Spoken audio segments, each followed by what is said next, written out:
मला जरा शंका वाटली म्हणून एका गुरुजीला मी विचारलं की हे प्रॉब्लेम का होते. तर मग गुरुजी काय म्हणले माहिती का, एखादी पूजा घाला म्हणजे प्रॉब्लेम परत भविष्यात येणार नाही कुठलीच. पूजा? हो.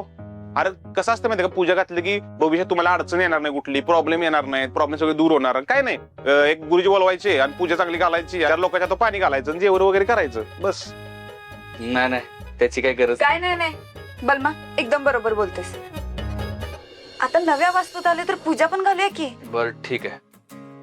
किती खर्च होईल? तेच खर्चाचं टेन्शन घेऊ नकोस तू. गुरुजीची काय गुरुदक्षिणा आहे ना ती मी देतो आणि सामान किती लागते ते सगळं सामान पूजेचं माझं मी घेऊन येतो. संपला विषय. नाही नको. काय नको? अरे प्रत्येक वेळी नाही नाही नाही नाही नाही म्हणतोय. सकाळपर्यंत मी भांडी घेऊन आलो नको, काय मदत करायला गेलो की नको, माझं मी करतो. आम्ही तुला मदत करायची का नाही? मग वहिनी सांगा बरं का त्याला, लय मारेन मी त्याला. आता सकाळी मी चुकीत होतो पण याचा मार खाल्लाय, आता ह्यो चुकीत आहे, लय मारेन याला. माझा ड्राग लय डेंजर आहे.